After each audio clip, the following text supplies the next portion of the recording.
ಪಟ್ಟಣದಲ್ಲಿ ವಿಶ್ವಗುರು ಜಗಜ್ಯೋತಿ ಅಣ್ಣ ಬಸವಣ್ಣವರ ಪವಿತ್ರ ಪಾದಕ್ಕೆ ಅನಂತ ಕೋಟಿ ದೀರ್ಘದಂಡ ಪ್ರಣಾಮಗಳನ್ನು ಸಲ್ಲಿಸುತ್ತಾ ಹಾಗೂ ಕೂಡಲ ಸಂಗಮನಾಥನ ಪವಿತ್ರ ಪಾದಕ್ಕೂ ಕೂಡ ಅನಂತ ಕೋಟಿ ದೀರ್ಘದಂಡ ಪ್ರಣಾಮಗಳನ್ನು ಸಲ್ಲಿಸುತ್ತಾ ಈ ಸಮಸ್ತ ಆಂಧ್ರ ಕರ್ನಾಟಕ ಮಹಾರಾಷ್ಟ್ರದಲ್ಲಿ ಆಧ್ಯಾತ್ಮಿಕ ಶೈಕ್ಷಣಿಕ ಶಿಕ್ಷಣ ಕ್ರಾಂತಿಯನ್ನು ಗೈದಿರ್ತಕ್ಕಂಥ ಶ್ರೀಮಾನರಂಜನ ಪ್ರಣಾಮ ಸ್ವರೂಪಿ ಪರಮ ಆರಾಧ್ಯ ಗುರುಗಳಾಗಿರ್ತಕ್ಕಂಥ ಎನ್ನ ಗುರು ನಿಮ್ಮೆಲ್ಲರನ್ನ ಉದ್ಧಾರ ಮಾಡಿರ್ತಕ್ಕಂಥ ಯಾವ ನನ್ನಪ್ಪ ಬಂತನಾಳದ ಸಂಗನಬಸವ ಮಹಾಶಿವಗಳ ಪವಿತ್ರ ಪಾದಕ್ಕೆ ಅನಂತ ಕೋಟಿ ದೀರ್ಘದಂಡ ಪ್ರಣಾಮಗಳನ್ನು ಸಲ್ಲಿಸುತ್ತಾ ಈಗ ಕರ್ನಾಟಕದ ಜನತೆಗೆ ತಿಳಿಪಡಿಸುವುದೇನಪ್ಪ ಅಂತಂದ್ರೆ ಯಾವ ಸ್ನೇಹಮಯ ಕೃಷ್ಣ ಅವರು ಸಿದ್ದರಾಮಯ್ಯನವರು ಮೂಡ ಇದರದಲ್ಲಿ ಹಗರಣ ಮಾಡಿದಾರ ತಿಳಿಸಿಂದ್ರ ಲೋಕಾಯುಕ್ತರಿಗೆ ದೂರನ್ನು ಕೊಟ್ಟರು.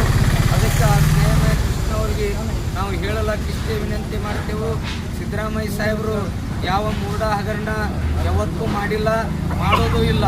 ಅವರು ಸಿದ್ದರಾಮಯ್ಯ ಸಾಹೇಬರು 4 ದಶಕಗಳ ರಾಜಕೀಯ ಜೀವನ ಹೆಂಗೆ ನಡೆಸ್ಕೊಂಡು ಬಂದಾರಪ್ಪ ಅಂತಂದ್ರೆ ಬಡವರ ಪರವಾಗಿ, ಹಿಂದುಳಿದ ಪರವಾಗಿ, ಅಲ್ಪಸಂಖ್ಯಾತರ ಪರವಾಗಿ, ದೀನ ದಲಿತರ ಪರವಾಗಿ, ಈ ನಾಡಿನ ಜನರ ಪರವಾಗಿ, ನಾಡಿನ ಜನರಿಗೆ ಒಳ್ಳೆಯದು ಮಾಡೋದರ ಪರವಾಗಿ ರಾಜಕೀಯ ಮಾಡ್ಯಾರ ಹೊರತು ಯಾವುದೇ ಹಣ ಆಸ್ತಿ ಯಾವುದೇ ಶ್ರೀ ಸಂಪತ್ತವನ್ನು ಎಂದೂ ಅವರು ಬಯಸಿಲ್ಲ. ಅದಕ್ಕಾಗಿ ನಾವಿವತ್ತು ಏನು ಮಾಡ್ಯವಪ್ಪ ಅಂತಂದ್ರೆ ಬಿಜಾಪುರ ಜಿಲ್ಲೆ ಬಸವನ ಬಾಗೇವಾಡಿ ತಾಲೂಕಿನ ಮತಕ್ಷೇತ್ರದಿಂದ ನಾವು ಏನು ಮಾಡ್ಯವಪ್ಪ ಅಂತಂದ್ರೆ ಸಿದ್ದರಾಮಯ್ಯ ಸಾಹೇಬರು ಒಂದು ಹಗರಣ ಮಾಡ್ಯಾರತ್ತೇನು ನೀವು ದೂರು ಕೊಟ್ಟಿರಿ ನೋಡು.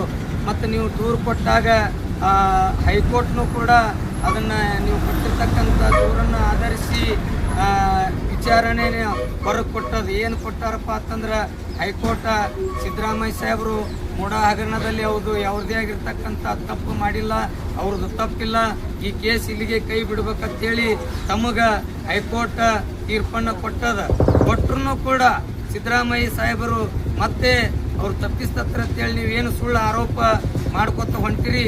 ದಯಮಾಡಿ ನಿಮಗೆ ವಿನಂತಿ ಮಾಡ್ತೇವೆ, ಸಿದ್ದರಾಮಯ್ಯ ಸಾಹೇಬರು ತಪ್ಪು ಮಾಡಿಲ್ಲ. ಅದಕ್ಕೆ ನಾವು ಬಸವನ ಬಾಗೇವಾಡಿ ತಾಲೂಕಿನ ಶಿವಾನಂದ ಪಾಟೀಲ್ ಮತಕ್ಷೇತ್ರದವ್ರು, ನಾವು ಯರ್ನಾಳ ಗ್ರಾಮದವರು.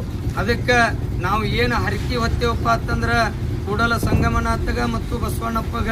ಯಾಕೆ ಕೂಡಲ ಸಂಗಮನಾಥಗ ಬಸವಣ್ಣಪ್ಪಗೆ ಹರಕೆ ಹೊರಬೇಕಾಗ್ಯದಪ್ಪ ಅಂತಂದ್ರೆ ಸಿದ್ದರಾಮಯ್ಯ ಸಾಹೇಬರು ಬಸವಣ್ಣವರ ಅನುಯಾಯಿ.